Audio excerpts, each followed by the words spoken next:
Some people argue that there are no differences between men and women, but if you look at psychology, well, the evidence would beg to differ. For example, research shows that women are 60% more likely to seek out support systems, while men often feel pressured to suppress their emotions entirely. And the data would back this up. Men are 50% less likely to seek out help for emotional issues. And if we move this into the domain of relationships, I bet you didn't know that 70% of relationship conflicts are never resolved. And this only widens the gap between men and women, creating a wedge of emotional distance. And if this wedge gets left unchecked, it can lead to long-term problems and complete resentment between two people. And this will leave you under the same roof, barely knowing one another. A huge reason for these statistics is simple. Men and women communicate and think differently. And if we don't accept and start to understand this, it can lead to conflict that will inevitably end the relationship. So if having a relationship that sustains the test of time interests you and avoiding the climbing divorce rate is something that you're interested in, then stick around, because in this video, I'm going to address the 21 major psychological differences between men and women and how they inevitably impact relationships. Let's get started. And this brings me to my first point, the emotional expression between men and women. If you've ever been in a relationship with a man, then you might feel like getting him to express himself is similar to that of pulling teeth. But here's the thing.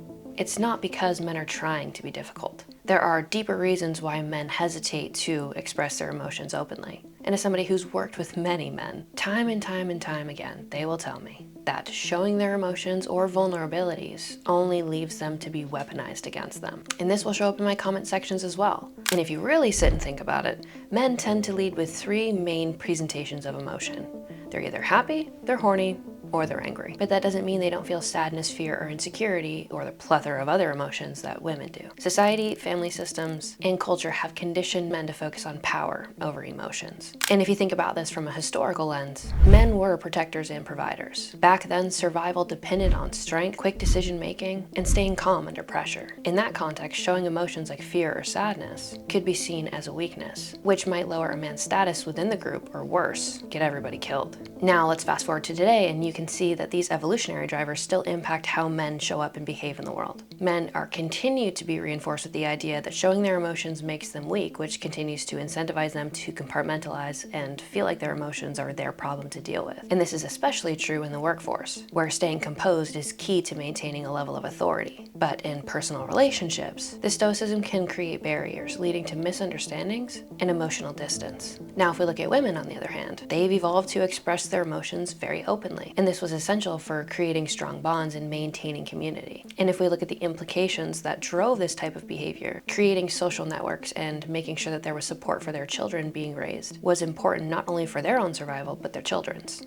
And if you've ever dealt with a child or you have a child of your own, you're well aware that it takes a village. But there is a trade-off with this level of emotional openness, especially when women are expected to manage not only their emotions, but the emotions of the people around them. So when couples can recognize these differences, you can intentionally work together to start to bridge the gap, encouraging men to express their feelings more openly and helping women share the emotional load more equitably. Which brings me to point two, how we seek support. Men tend to walk this path of self-reliance. And while that trait can be incredibly inspiring and attractive, it can also lead to a mountain of loneliness and shame. When women connect with other women, they tend to open up about their inner world, talking through personal struggles and finding a space for validation. But men don't really have the same outlets that we do. They tend to compartmentalize and continue to believe that their emotions are their own problem. Even in groups, unless the motivation behind the group is to create a container in which men can openly express and communicate their emotions and what's going on in their lives, they usually keep the conversation something oriented towards work and sports. And this helps them to avoid the deeper layers of their emotional state and the texture of their own mind. And if we look at this throughout history, men have been conditioned to focus on providing, protecting, and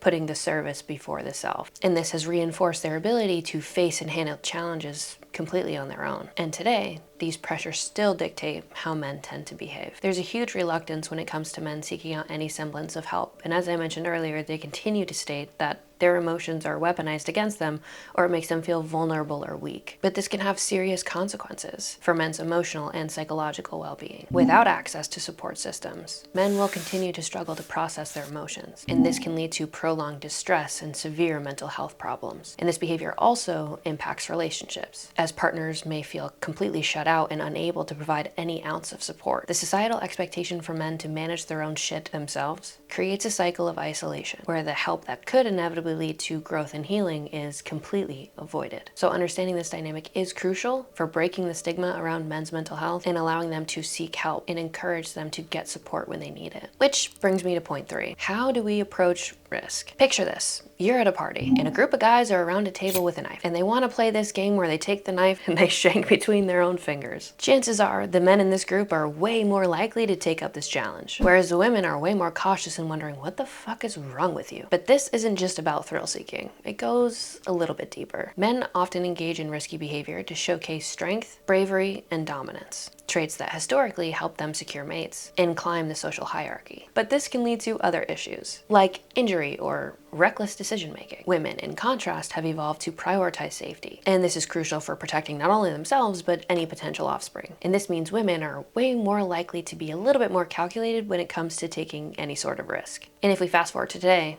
we can see, obviously, this pattern still exists. Men are way more likely to engage in high-risk activities, whether it's financial investments, extreme sports, or even career choices. The willingness to take risk towards these opportunities can have positive outcomes, such as financial success or career achievements, but it can also result in financial loss and long-term consequences. On the other hand, women's risk aversion is evident in their financial decisions, career choices, and personal safety. Women tend to prioritize stability and long-term success and security over short-term gains. And the drive for risk-taking has long-term implications for relationship dynamics overall. For men, it can lead to achievement, but also impulsive decision-making and negative consequences, while women's strategic caution can lead to missed opportunities. So having an understanding of the proclivity for each to engage in these decisions towards risk-taking a little bit differently can create a dynamic where both partners can contribute to well-rounded decision-making. Which brings me to point 4. How we communicate. Have you ever found yourself walking home from a really stressful day and all you want to do is vent, but immediately once you start talking, your partner just dives in trying to solve the problem? This type of communication and a man's proclivity to just dive into problem solving can create some tension in relationships, but understanding why this happens can help you bridge the gap. Men tend to think in terms of how do I fix this, or what's the solution here, with the intention to solve problems and assert their levels of dominance. And again, this trait is linked to their evolutionary role as a provider and a protector. When a man offers a solution instead of just shutting up and listening, it's not that he doesn't care. He's simply wired to fix things. Women, on the other hand, use communication to create connections and express empathy. But these differences in communication can lead to frustration. And this communication style is obviously present in today's modern world, whether that's in the domain of career choices or at home behind closed doors. When men dive right into problem solving, it can feel dismissive or unempathetic to their partner, and it can create a lot of challenges and conflict within a relationship. Men may unintentionally alienate their partner by prioritizing their solutions over providing an ounce of support, and women, as a consequence to that, will feel like their emotional needs are simply not being met. But understanding these differences can help couples communicate much more effectively. Men can learn to recognize or even lead with curiosity as far as, do you want me to provide a solution here, or do you just want to vent? And women then have the opportunity to express what they actually need versus jumping in and assuming their partner should just know. On the other side of the coin, women can open up their perspective a little bit and understand that when a man is trying to solve a problem, it is because he cares. Which brings me to my next point. The differences in what makes men versus women jealous. Imagine this scenario, and I'm gonna say imagine because I really hope you've never been in this situation, but a woman finds out her partner has been texting another woman, and her first thought typically tends to be something like, is he emotionally attached to her? Meanwhile, if a man finds out that his partner has been spending a good amount of time with another man, his primary concern typically is she physically attracted to him? Now, these concerns might feel obvious, but at the same time, we have to ask why. And if we look back over our evolutionary history, well, it leaves some clues. Historically, men faced the risk of raising children that weren't necessarily their own, and so they've evolved to be significantly more sensitive to sexual infidelity. Women, however, were much more concerned about losing a partner's emotional and financial support, which would be critical not only for her survival, but the ability to raise her kids. And these triggers still influence how we operate today. Men often react strongly to sexual infidelity. It's typically a betrayal that they can't really get over. And women are significantly more attuned to emotional infidelity. Even if a man does step outside of the relationship, if he did sleep with her, oftentimes if it was a one-night stand or there were no emotional tethered relations there, women can be more forgiving, whereas men, probably not. So understanding these different triggers and the drivers behind them can help couples navigate their insecurities a little bit more effectively. Men can become significantly more aware of their reaction to perceived sexual threats, while women can communicate their needs for emotional security much more clearly. And this mutual understanding can help to mitigate jealousy and strengthen the emotional bond between the partners. Which brings me nicely to my next point, the ways in which we handle aggression and resolve conflict. Picture a heated argument where the tempers are glaring. In moments like this, men are much more likely to escalate towards some physical aggression or shut down completely, while women might use much more subtle tactics like verbal confrontation or emotional withdrawal. And these responses are much deeper than just personality traits. When we look at the role that men have played over time when it comes to having a conflict or needing to resolve a problem, men will typically fight it out, whereas women, because we don't have the strength and size that men do, tend to use gossip or reputation slandering to get our point across. And men do this because they need to assert their levels of dominance and protect what they perceive to be theirs. And women do this because they don't like to have physical confrontation, but it gives them a way to defend themselves without the physical confrontation. And we see this today where men have a much higher proclivity to get physically aggressive with another person or completely avoid the issue, while women engage in verbal conflict or use social influence to manage the situation. And if we can have some awareness and insight into this, men can learn to recognize when their aggressive instincts might be escalating a situation, while women can become much more aware of how their relational tactics might be impacting their partner. Which brings me to point 7, the differences in what role we play as parents. Think about the last time that you and your partner discussed parenting. He might be more focused on providing financial security or resources to your family, while you're more concerned with the day-to-day caretaking of your children. These differences in priorities aren't just a modern-day issue. Women have always had to invest heavily in each child due to pregnancy, childbirth, and breastfeeding, and this has led them to take on a much more hands-on approach when it comes to parenting, where nurturing and caretaking are critical. And in today's world, these evolutionary roles still influence how we approach parenting. Men may prioritize their careers and financial contributions, while women may take on the bulk of caretaking responsibility. And understanding these differences can open the floor to have communication around a woman getting support, especially now that we've kind of launched ourselves into the workplace, where men can step in and provide additional support or caretaking in the day-to-day tasks with children. But it's important to this note to value each other's differences and the roles that you will take, because it's not the same exact thing across the board. How you go about navigating that is totally up to you. The goal being that you have a much more supportive and harmonious environment. Which brings me to point 8, and this might be a little bit unpopular, but there are differences between how men and women experience sexual desire. And if we're going to be honest with each other for a moment, sexual desire does not always align perfectly between partners. Men often have a higher baseline when it comes to having sex or intimacy, while women's desire is much more influenced by the emotional connectedness of the relationship. And this discrepancy can cause tension between the two, but understanding why it exists can help couples navigate their sexual intimacy much more easily. Men have, from a biological and evolutionary perspective, are hardwired to focus on reproducing. And so they tend to take up the opportunities that come into their space. And this also means that they have a much more consistent and intense sexual appetite. Women, however, often experience desire that is much more context dependent, influenced by emotional intimacy and life circumstances. And this is because they needed a supportive partner who was also resourceful in order to feel confident with the consequences of being physically intimate with somebody. And these drivers still play a role today. Men can feel frustrated when their sexual needs aren't met. And if we're talking about infidelity, this tends to be the thing that pushes a guy over the edge. However, women tend to pull back on being physically intimate with their partner because their emotional needs aren't being met. And this can create the tension that exists between two people under the same roof. And this understanding will allow you to open the floor and communicate a little bit more directly about what's actually going on here. Men can learn to appreciate the importance of emotional intimacy, while women can work to understand their partner's sexual drive without judgment. And this ultimately can lead to a much more fulfilling and balanced sexual relationship. Which brings me to point 9. How we experience empathy is actually a little bit different. Have you ever felt like your partner just doesn't get it when you're upset? While you might expect empathy and understanding when you're upset, he might just dive in and offer a solution or tell you that you're being crazy. But again, this isn't because he simply doesn't care, though some dudes can just be an asshole. Men actually do struggle with connecting to empathy, especially when they feel like a problem needs to be solved. Whereas women are significantly more attuned to empathy, as they need this to maintain social bonds and cultivate deeper connection. And I want to iterate here that it's not because men don't feel empathy. They absolutely do. But their priority list is always around solving the problem versus talking about the problem or validating the emotional experience that somebody else might be going through. And understanding these differences can help remove the assumptions around why your partner may or may not be doing what they're doing. For example, if a man can understand that oftentimes when a woman is emotional, she just wants to be heard and validated. And if a woman can understand that oftentimes when she's upset, he's trying to alleviate the pain that she's experiencing,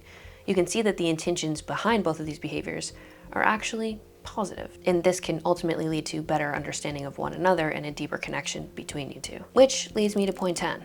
Attention to detail. Imagine walking into a room that's just been redecorated. While your partner might notice that the overall look and feel is different, you're able to pinpoint and spot exactly what changes have been made, to the point where you can notice mismatched cushions and a crooked picture frame. The difference in attention to detail isn't just about personality. It's actually rooted in how we've evolved to process different types of information. Men tend to focus on the big picture, which historically has helped them in tasks like hunting or navigation. And this focus is great for things like strategic planning, but it can sometimes lead them to overlook the finer details. Where women, on the other hand, have evolved to be much more detail-oriented, which was much more crucial when it comes to gathering food or taking care of their kids. This attention to detail helps them to maintain order and manage complex tasks. And these differences continue to play out today. Men excel in seeing the bigger picture around things, where women are really good at seeing the finer details. Like when your husband loses his keys that you know without even looking are 2 millimeters to the left of the vase on the counter. Well, your female counterpart might take you on a back road trip to the middle of nowhere. Understanding these strengths allows couples to complement one another's abilities. Men can learn to appreciate the importance of details, while women can learn to value a bigger picture perspective. And this can create not only a much more balanced, but overall better approach to problem solving and decision making. Which brings me to my next point: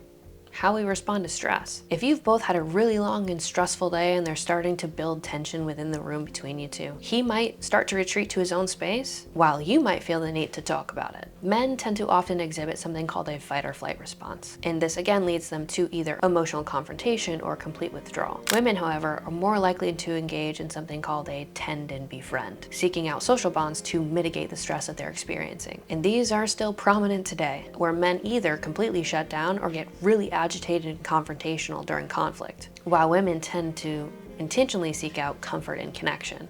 And this is where it's really important to understand how you deal with stress. Are you somebody who needs to process on your own, or are you somebody who needs to talk it out? And so understanding these differences and being willing to communicate without making assumptions as to why he's being an asshole, or why he's stonewalling you, or why she's being neurotic and emotional and unstable or nonsensical, just pushes you guys apart. Which nicely brings me to my next point, which is coping mechanisms. When faced with challenges, men and women's approaches to dealing with these things is really different. Men will try to solve problems as much as they can independently on their own, especially if it has any semblance to do with emotional dysregulation. They tend to shy away from any level of emotional or social support, and if they can't solve the problem or they don't see a way out, well, this is where things have really morbid implications. Whereas women, when they tend to cope with things, either try to numb away from the pain if they don't have an outlet to express themselves in. This is where emotional eating tendencies tend to skyrocket in women specifically, though men certainly have the proclivity to engage in self-harm like addictions, drinking alcohol, doing drugs, or pornography, whereas women have a little bit lower likelihood to engage in those style of behaviors. Needless to say, this is where the manifestation of the problem looks different,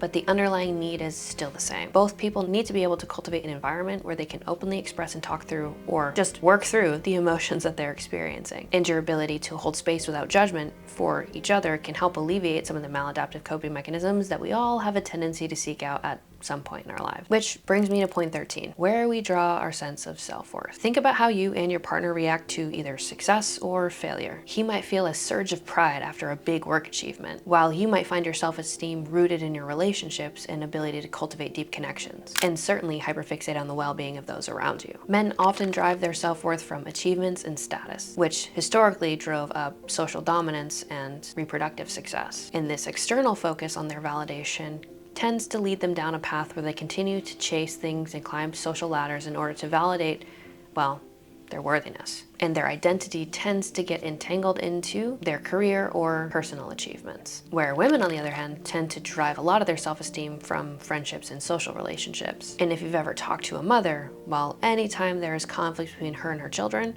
her response to that versus her husband's are worlds apart. Women tend to place a much higher value on the quality of their relationships with other people. And understanding these differences can help couples sort out each other's emotional needs. Men can start to recognize the importance of their partner's relationships to them, while women can start to appreciate a man's drive and ambition towards his achievements. And this mutual respect and understanding can provide different layers and better foundations of support moving forward. But as a side note here, I think it's really important for any of you to understand what you do doesn't say anything about who you are. And I can get into a whole plethora of ideas around the concept of achievements, but just know nothing outside of you gets to dictate your worthiness. Which brings me to my next point. Each other's perceptions around vulnerability. Vulnerability is a really tricky subject in relationships. While one partner might see it as a necessity when it comes to cultivating any depth of intimacy, another might view it as a sign of weakness. And this is one of the big drivers as to why men continue to resist opening up about their feelings or emotional experiences, whereas women seem to word vomit every 5 minutes about what's going on in their world, or if they're a little bit more independent type A, been through a lot of shit, they'll also recluse just the same. At the end of the day, this is gonna come down to what ultimately builds you deeper connections in a relationship. But if I can be honest with you, both people truly, at the end of the day, whether or not you will state it out loud, probably want to feel seen. And you can't feel seen entirely, authentically, without any ounce of vulnerability. It might feel safer to build up a fourth wall and pretend like you're good. And that's what men tend to do, whereas women tend to almost struggle with emotional regulation. Not universally true, but directionally correct most of the time. And understanding these things and what you ultimately want in a relationship can help strengthen the connection and the bond that you have, while opening the floor to have difficult conversations or freely express, while tabling assumptions and judgment along the way. Which brings me to my next point, the pressure that society places on each of us. Ever felt like you're juggling too many roles while your partner feels trapped in a very specific one? These societal expectations are not just modern day issues. They're rooted in evolutionary psychology and have been shaping our lives for centuries. Men face societal norms that pressure them into taking on traditionally masculine roles, which can not only stifle their emotional expression, but personal growth. These expectations often push men to prioritize strength, independence, success, sometimes at the cost of their emotional well-being. Where women, on the other hand, are expected to balance multiple roles: their career, their caregiving, their maintenance on social connections, and their maintenance on their sense of self-image. This juggling act can lead to significant levels of stress and potentially burnout. Men tend to continue to try to push themselves into this box of being a high-value man, when oftentimes, though not completely true, it's not necessarily attuned to what they actually want to be doing.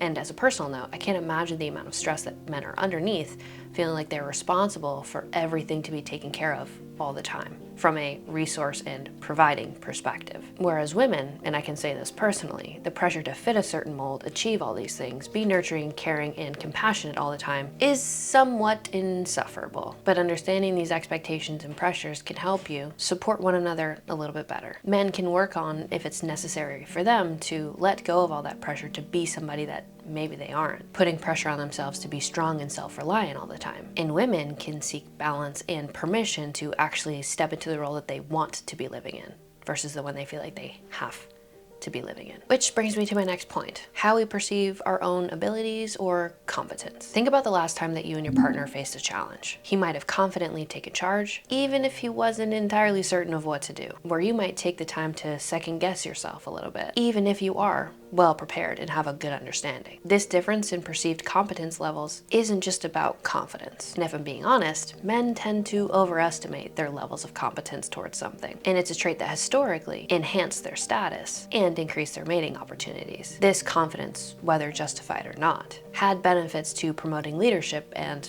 risk-taking. Women, on the other hand, tend to actually really underestimate their levels of competence, which may stem from the pressure to avoid conflict and maintain social harmony. This cautious approach tends to avoid mistakes being made along the way, but also reinforces self-doubt and can lead to missed opportunities. And this continues to manifest itself today. Men will take on roles and responsibilities that maybe they aren't entirely prepared for, while women may hesitate or even hold themselves back from taking on an opportunity due to self-doubt. And understanding these differences can help you understand, well, what it is that we continue to observe today, where men can work on balancing their confidence or desire to strive, with a little bit better preparation or an understanding or humility around, well, the gaps in their skill set. Whereas women can start to build a little bit more self-assurance in what they're capable of actually doing. And if we can drive better approaches to mutual support, well, this will lead to better outcomes for not just you at home, but literally everybody. Which brings me to my next point. The responsibility that we take on for other people. Consider how you watch men and women play their roles out in real time. Men tend to feel a very strong duty to provide financially, where women tend to focus a lot more on relationship stability and nurturing. And these differences in perceived responsibility aren't just due to societal pressure. Women have a significantly stronger ability and necessity when it comes to making sure that everybody around them is taken care of and emotionally, mentally, are okay. Whereas men, in contrast, tend to be a little bit less involved when it comes to helping somebody regulate through an uncomfortable situation.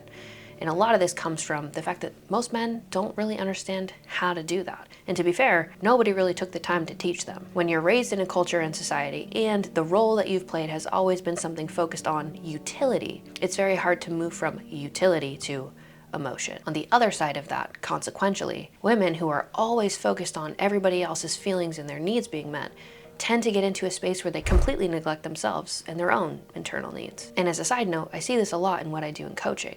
Men tend to always continue to sacrifice, even at the expense of their own mental health, and women take on the load of literally everybody else's shit to the point where they are drowning in it. Which brings me to my next point, our overall approach to health and well-being. Picture this. Your partner skips his annual checkup, dismissing it as unnecessary, while you make sure to not only schedule yours, but you attend yours and you're always on time. And when we look at the differences between men and women here, well, men are way less likely to engage in preventative healthcare. And this tendency to ignore the short-term acute things can lead to serious problems down the line, whereas women tend to be much more proactive about health. However, this also depends on environment and conditions. As I mentioned earlier, women will also have a proclivity to neglect their needs relative to what's happening around them. As men are always focused on doing something that is useful, they will tend to put their needs or overall well-being last, whereas women tend to care a lot about taking care of their overall wellness due to the fact that most other people within the container of their communities or household depend on them. Which brings me to my next point, our overall struggles with body image. Think about how you and your partner actually view your bodies, what your insecurities are, and what you feel like you need to change. Most men tend to focus on gaining muscle and strength over time, where you might be more concerned as a female with weight loss and your overall appearance. These concerns aren't just shaped by the media. Men struggle with body image, as stated, with strength and muscularity, but this has an underlying driver of a physical ideal, to be strong and powerful. And this hyperfixation on their ability to put on a lot of muscle and a lot of strength can lead to dissatisfaction and overall insecurity. Women, on the other hand, face a lot of pressure to meet societal standards, which often tend to emphasize youth and slimness. And this pressure can significantly affect their self-esteem and mental health, leading to issues like eating disorders or depression. I think what's really important here to understand is that beauty standards in society are made by women for women, and men tend to care a lot less about what we look like from a slimness perspective, and much more about how healthy we appear to be. Whereas men, on the other side, tend to hyperfixate on growing more tissue and getting stronger. But if you look at who's validating that motivation for them to look that way, well, it tends to be men also pushing men. In my personal opinion, you need to be physically strong so that you can protect yourself from other people, mentally fit so that you're not attacked by yourself, and ultimately find the pathway to freedom based on your own merit and what you want ultimately. Which brings me to my next point, the way in which we silence ourselves. Have you ever bitten your tongue in a disagreement while your partner might have done the same to avoid appearing vulnerable? This self-silencing behavior, while it may feel proactive and somewhat protective, can lead to much deeper issues in a relationship. Men tend to silence themselves in order to appear strong, but it prevents intimacy and a deeper connection and understanding of who you actually are. Whereas women will tend to silence themselves in order to avoid conflict completely. And this can lead to unresolved emotional issues or resentment over time, driving up emotional distress and leading to poor coping mechanisms. Which leads me to arguably the most important point here, how we experience mental health challenges. You might notice that your partner shows signs of anger, hostility, or irritability. Remember I said men present as happy, horny, or angry, whereas women might feel more anxious or show signs of depression. Men tend to avoid expressing or processing emotions, which ultimately leads them to the externalization of pain. And this is driven by their desire to maintain functionality and avoid appearing weak. Women, on the other side of the coin, are much more likely to be diagnosed with depression or anxiety because they're also more likely to actually seek help. And when men continue to avoid addressing their mental or emotional needs or distress, the consequence of them doing that is, well, higher outcomes when it comes to suicide. Whereas women tend to be much more likely to attempt suicide, men are much more likely to follow through. And the statistics around this are actually quite alarming, with men accounting for approximately 79% of all suicides in the United States. And the solutions here aren't easy. It requires openness, humility, connection, compassion, and an ability to ask, well, better questions. The evolutionary drivers behind why we behave the way that we do have utility and, of course, a form of function. But without understanding or updating some of these things into the modern world, well, we'll continue to drive maladaptive outcomes. That was 21 differences between men and women from a psychological landscape. And if you want to learn more about 21 behaviors that are possibly fucking your relationships, then click this video and I'll see you there. If not, fuck off. Bye.